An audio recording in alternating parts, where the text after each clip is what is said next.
Can you hear me at the back? Can you hear me at the back, Susie? Yes, thank you. Good, good.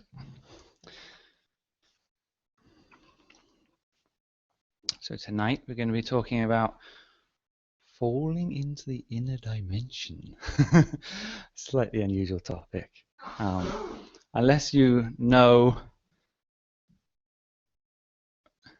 from your own personal experience, this topic will be a little bit, what's that about? But some people may have had some similar experiences, but even if you don't, you may well get them soon, because a lot of you have been meditating a lot now, and you're getting to the stage where these kind of experiences could happen at any time. So I'm going to detail what we call this, the experience of falling through the center.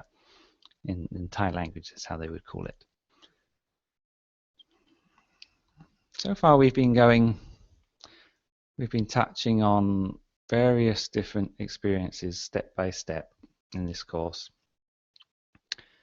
As we've had this expansion of awareness, if you remember that one, if you came to that one, how when we place our mind at the center of the body, that the boundaries of the body start to blur. And many of you will have had this experience now. And it comes to an experience where it's not that it just blurs, but it entirely disappears. It comes to the state that the body just disappears. Now, this state of the body disappearing can happen in several ways.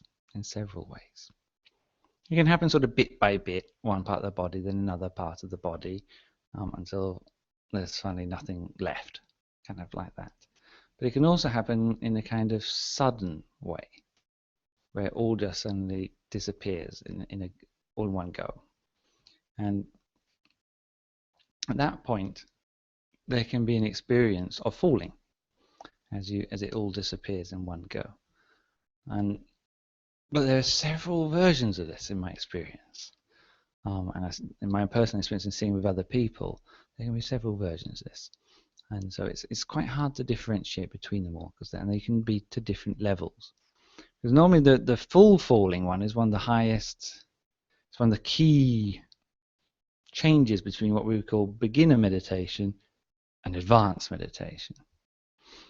And it's a strange thing. In this form of meditation, there's almost like no middle ground here. It goes from beginner straight up to what we call from kindergarten level straight to PhD.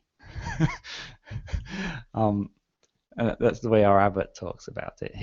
When he talks every evening, our abbot has an evening. Every evening he's teaching Dharma on satellite TV, on our satellite TV channel DMC, available around the world in Thai.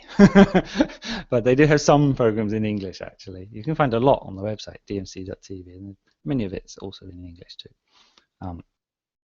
And he calls his evening program the kindergarten school, because he teaches to all ages. A lot of kids watch as well. But the actual point is that we have to keep that kind of mind, that we're still a beginner, keep the beginner's mind, and to understand that once you get that point, it just suddenly switches from being the beginner level to PhD. And this is the real point where it can happen once you get past this falling stage. So that's why I'm going to put a bit of importance on this stage. Okay. So in what you might have experienced already is the body disappearing. Some of you, I think, have had this experience of the body disappearing. Okay. But you probably have had this experience without any sensation of falling in any way. And then I say the word falling, there can be some variations on it. There can be some people, for example, I just did this meditation retreat on Saturday, and one of them, she's a new meditator, just in one-day retreat, and she already experienced this experience of whizzing forwards, strangely. And she went forward, the body and the world just disappeared, and she ended up in somewhere, space kind of thing, floating around. And so there is some similar experiences. There are some similar experiences.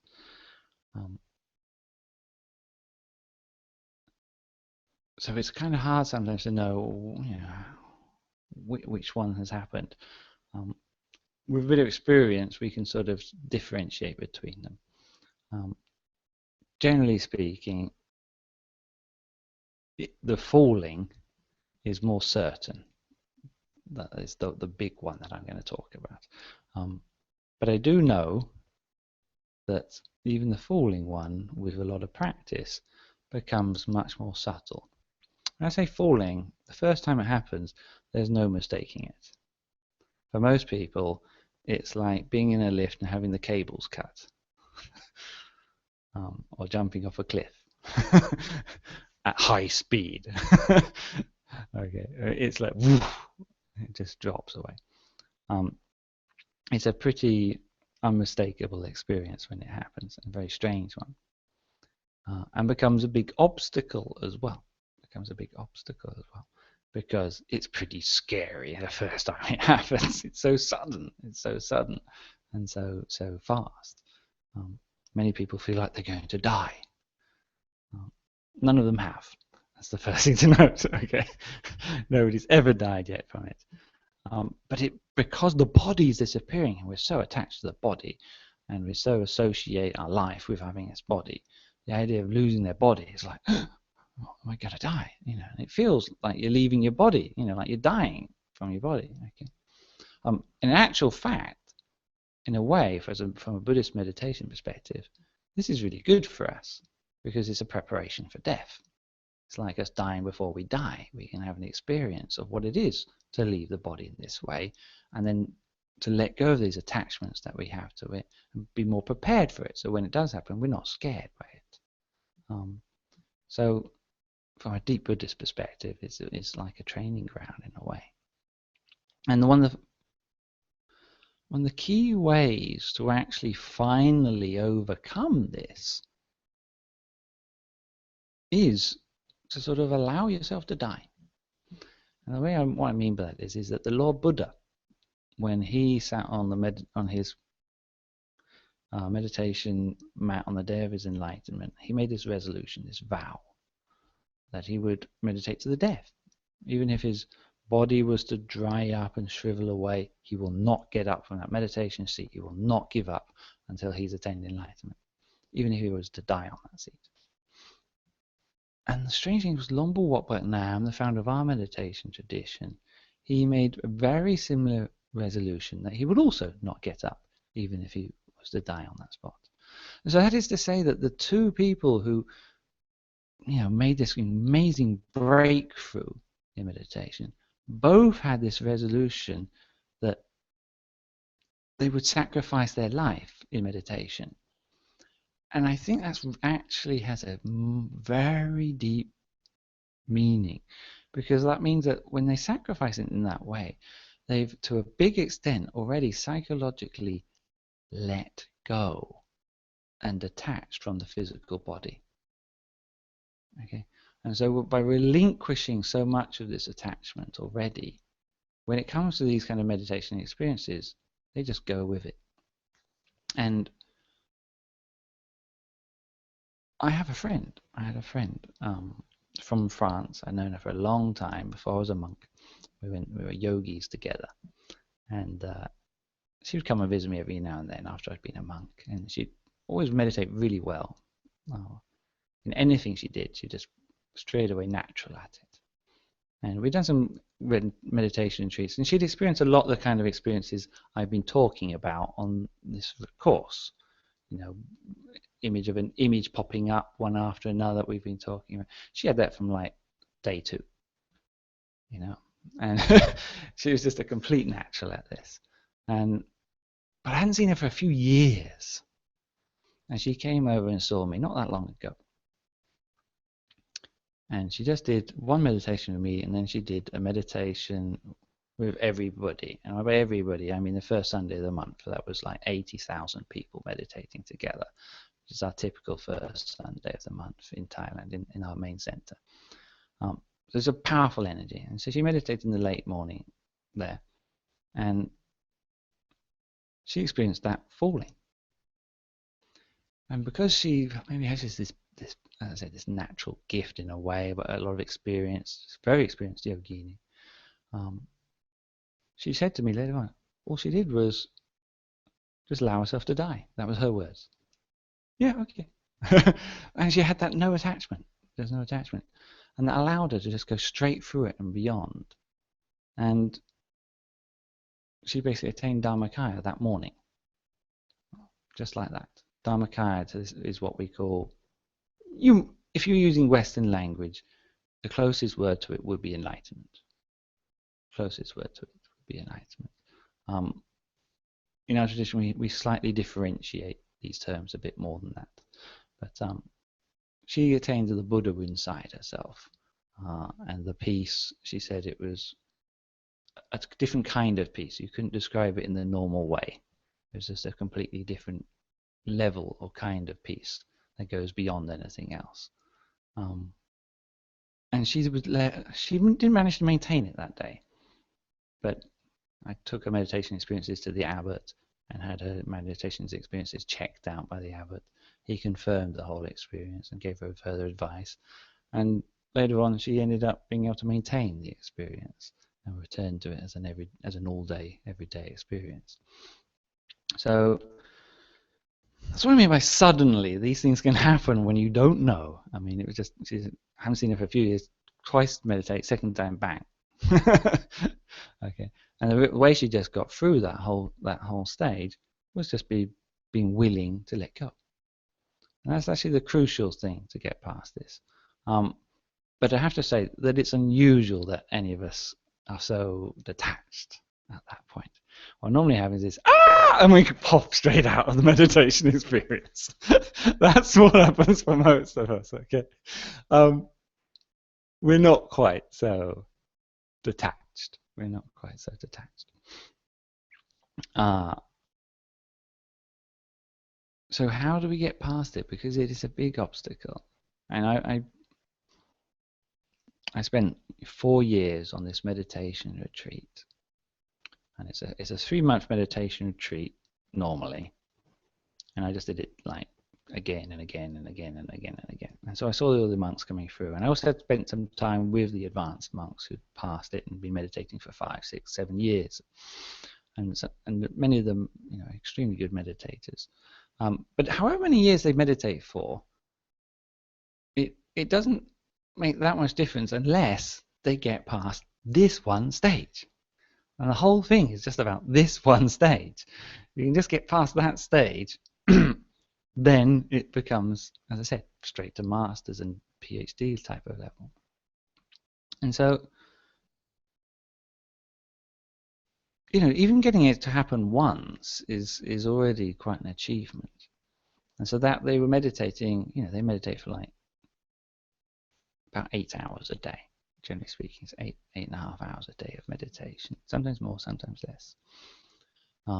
Every day, with no break, for years and years and years and years like that. And what they're having to do there is train themselves so that the experience becomes frequently.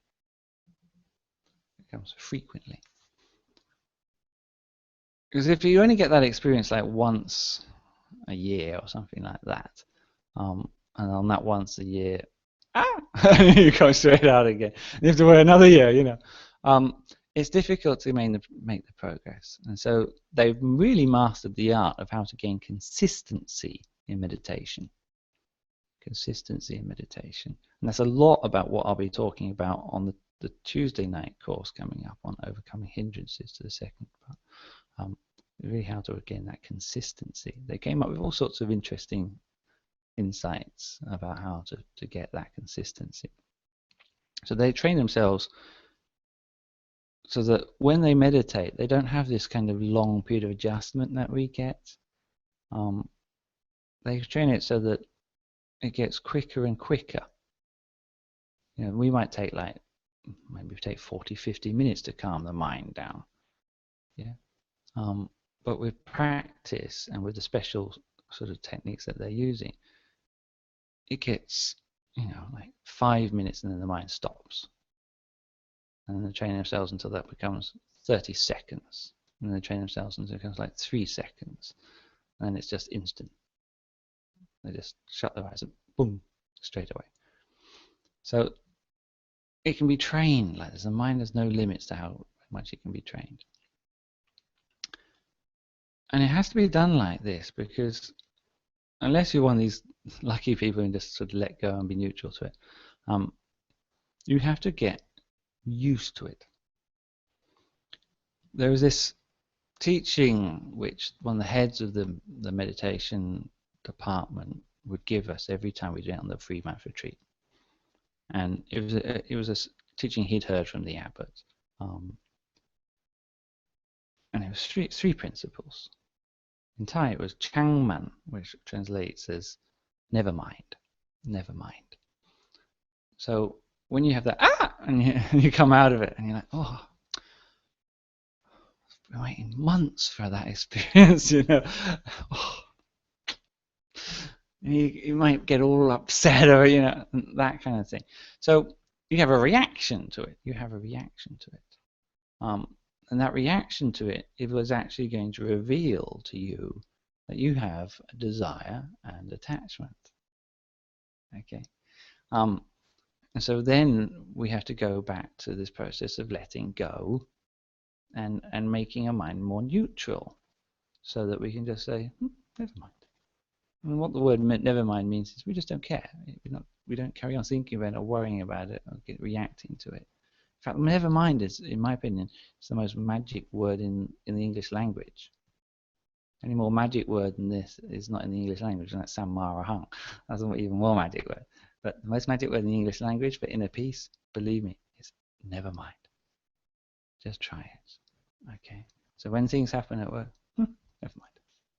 It just means that you stop thinking about it. You don't carry on that into a big hour-long moaning and whinging in your mind, and then moaning and whinging to other people and so on. It says, never mind, and you carry on with something else. That is letting go in practice. Okay? Letting go in practice is that. Never mind. And so we learn how to do that when we come out of our meditation. And so in meditation, we're always going, as I was leading earlier on, we're going in and we're being kicked back out again, so to speak. Okay? You might be, how far we go in each time will vary, yeah? Sometimes it's just getting towards the center of the body, and then you get uncomfortable, and you move out the center of the body, and then you have to go back to the beginning, adjust the body, relax, and so on. And then, okay, that might be one. Later on, you might get to the center of the body, and suddenly you expand, the body starts disappearing, and so on. And then you get kicked out, because maybe there's a sound externally. Okay?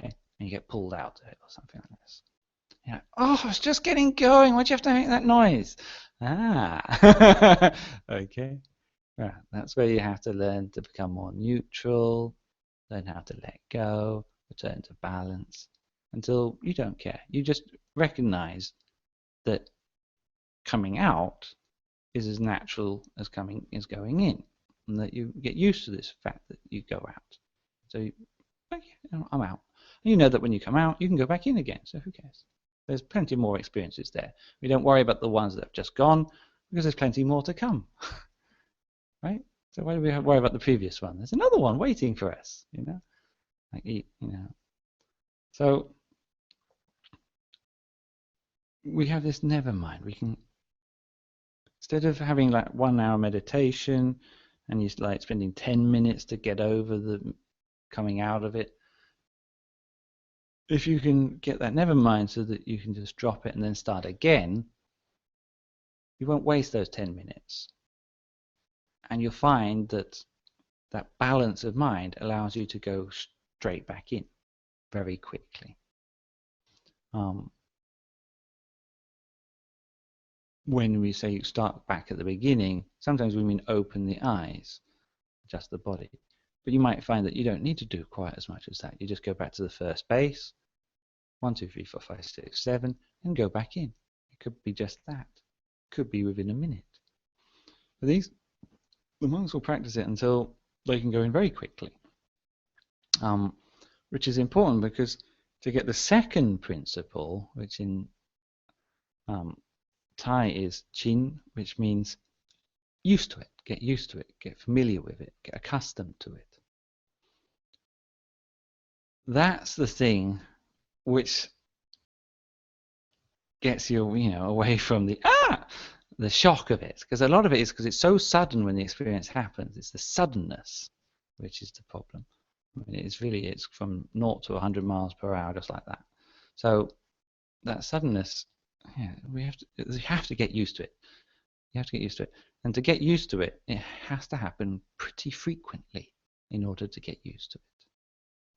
Okay, so they will tend to practice it, and so they are able to just to come out and go straight back in, get kicked out again, go back in, like this. There was one monk I was having lunch with from this team, and he was training in this way. And before we have our meal, we tend to have a very short meditation just before the meal. So when he was doing it, I could notice. I was watching him. I could tell. You can sort of tell as a monk, you're going in deep, And I could see him sort of coming out and then going straight back in. And I asked him afterwards, and he had almost immediately, as soon as he shut his eyes, went straight in and fell. That is, didn't go through any of those stages I'm teaching you, right? His mind is trained so much that it just goes straight the way in, and then goes into this inner dimension, so to speak, reacts to it, whoop, comes straight back out again.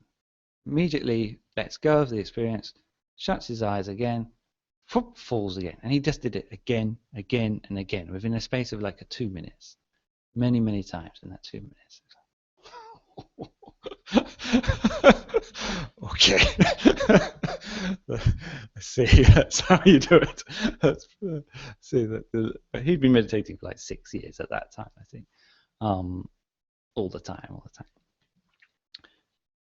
But as I said, for some people, they just do it all in the one go. Okay.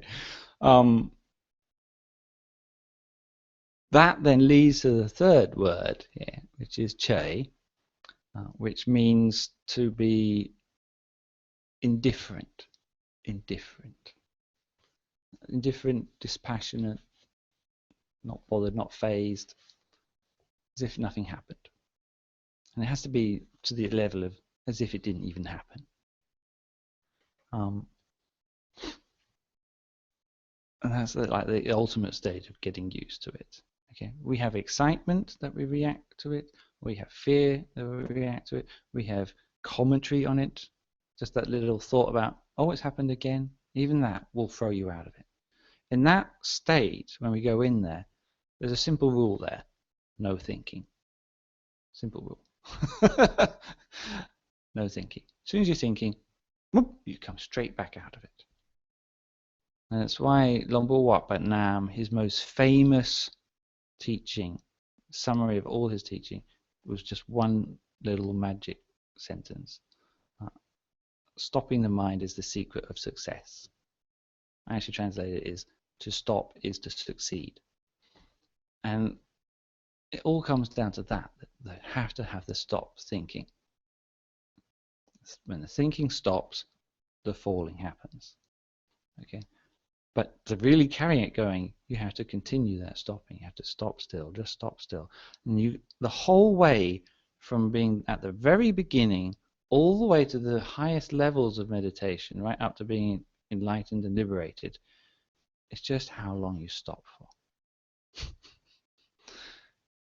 Just how long you stop for. If you carry on saying stop still, whatever happens, new experience comes up, no reaction, stop still. New experience comes up, a new level, no reaction, stop still. It just goes to the next, to the next, to the next. So it's the number one thing here. And that's the deep thing on how we do that. We have to train our minds to be still. And that's what we're doing. We're practicing every day. We're training our minds to get still. We're training our minds to not react. We're training our minds to be not so excited and not so afraid and not so anxious and so on. We're training the mind just to be indifferent and neutral and not affected by these things, which is actually training our mind even outside of the meditation cushion to also do the same thing. Okay, this is the way meditation works. It's a gymnasium. You get the results in your daily life, not just when you're on the seat in that way. So when we do it like this, in actual fact, it gets easier anyway, because the falling does actually tend to change. It's not always. It ends up being less sort of abrupt and sudden and fast. When they get really good at it, it's just like it's just a little switch. It's just a little switch between dimensions.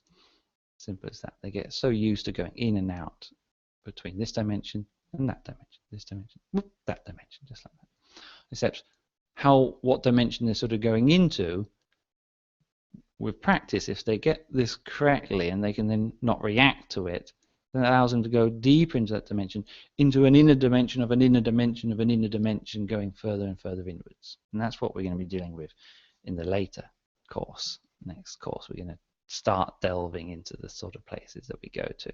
And the course after that, really, we'll go into all these inner dimensions and how far that goes, just how far this goes. And it goes much further than you can imagine. So in order to do it, the same principle occurs. Every time you get the new experience, can you not react to it? Can you not react to it? Can you just stay neutral to go past it? And so the experience will get smoother. Instead of having this rocky ride and coming back, and so just get smooth and just glide through the experience, glide through the next experience, and so on. And each time you'll be letting go of these subtle hindrances and letting go of attachments and so on.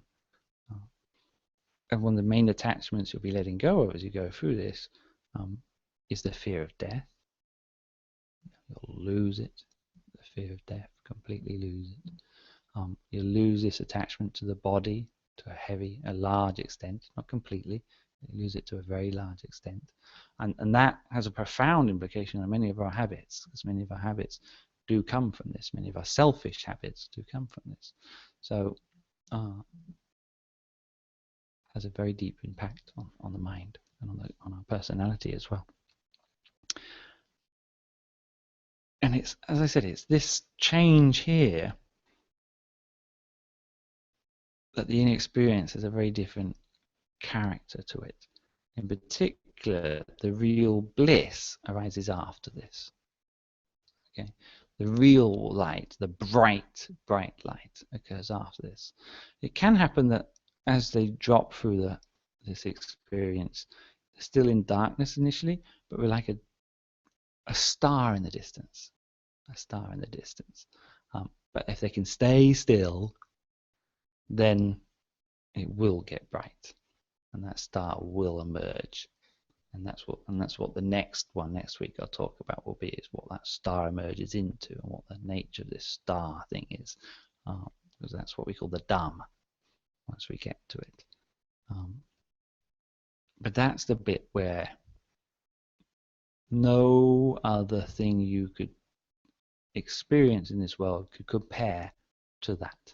There's no drug that's been created, there's no high of any sort that can compare to what that experience is like, in terms of both the happiness and the peace of it, but also the purity and the wisdom which starts to arise at that point as well. So that's what we're dealing with. What is this inner dimension? I mean, it's hard to put it into any terms that we can reference here. We are in this dimension, we know, in terms of 3 dimensions: left, right, up and down, and backwards and forwards, and so on. And even time, I suppose. Nowadays they talk about the time as like a 4th dimension, don't they? Space, time, and so on. And when you go into meditation and the body starts disappearing, even in those early stages, this whole sense of direction starts to get all strange. Some people get very disorientated. They don't, because those 3 dimensions are just disappearing. They're just disappearing. As the body's disappeared completely, it's like there is no sense of where location or where they are. Okay, even the time dimension gets really strange. Everybody who comes out of it, they says, I felt it was just like 5 minutes. Sometimes it was 3 hours, and they just come out of it. Huh? 5 minutes? Time dimension's gone completely here. And it's actually, that's why when Lord Buddha and the deepest meditators, they can do what would seem to should take like 1,000,000 years to do, but they can do it all in just a moment of meditation, because they're going to a place where time doesn't exist. They're going into a dimension beyond time, going into what we call timelessness. So very deep subject there, but they're going into an inner dimension. Now, you know, a funny thing is even scientists now are now talking in terms of, I read one book on string theory, and they were talking about 13 dimensions, but they couldn't make their mind up. They've tried it with 13, they tried it with 11, they tried it with all sorts of what they call superstrings. It was smaller than the smallest thing and what makes up everything else, you know. And they find that they just have to talk about it in terms of energy now, you know. But even there, they cannot really work out how many dimensions they are. They just know that there's a lot more than we thought. They're saying to know there's a lot more of these dimensions than we thought. How it corresponds to these kind of experiences, anybody's guess. But certainly the advanced meditators have discovered there is a lot of inner dimensions to there. And the gateway between these experiences is through stilling the mind at the center of the body, and the center, the center, and the center. And it's like a lift. It's like a lift between one floor of your being to another floor of your being. And as soon as you get in that lift, it starts taking you up. The problem is as it goes, it tends to instead of going up, it tends to go going down. That's the problem, because you're going deep into your deep inner being. Not everybody will get it that strong. Okay, it might well be the case that when it first happens to you, it's not that strong, and you're like, "What's the fuss about? I didn't see it was that much." It happens different for different people. But generally speaking, the coarser you are, okay, and then it happens, the more abrupt and fast and far you're going. But when you're like, you've been doing the 10 homeworks, meditation homeworks, you've been going the crystal ball at the center of the body all the time, you're keeping the 5 precepts, your morality is at a very high level or whatever, your mind's very, very pure, and then you do it, it's like, it's not going to be so much. It's like you haven't got so far to travel. Okay, and of course the more you've been going in and out and in and out, the closer you are to that dimension anyway. So it's like we get softer and softer. It's just that sometimes, you know, it just happens all of a sudden. We haven't really got that much of a preparation, and so it's only whoosh when it happens. So it might happen. Okay, so if it does happen, you ever do experience this kind of falling or whizzing forwards or something like this, you know, and afterwards you go, what on earth was that? Well, now you know, okay, and you know not to just say never mind, and to let it go and just start again, you know, and maybe it happens again, maybe it doesn't happen again, and you just be, yeah, okay, that's all right. It happens, it happens. It hasn't happened, it doesn't happen, and it's all okay. But now you'll know what's going on, and it's nothing to actually get frightened about. It's actually about it could have led into the most amazing, profound experience that a human could experience. So it's just you have to experience this kind of stage first. It's like before you get to something that's really worthwhile, then there has to be a certain kind of test. This is the last test, so to speak. So do tell me if it ever happens to you, though. Okay, I'd like to know. Write it down in your meditation experience diary. Okay, so that will complete my little talk on falling into the intimate dimension, and then after next week we'll talk about what happens once you've gone over, and step by step as we go through these inner dimensions and how they and what they're like. So okay, I will take any questions now until any time of night as ever, and even if sneak previews of other ones, if you want to ask questions about those inner dimensions, I'll answer anything as ever. Yes, Susan.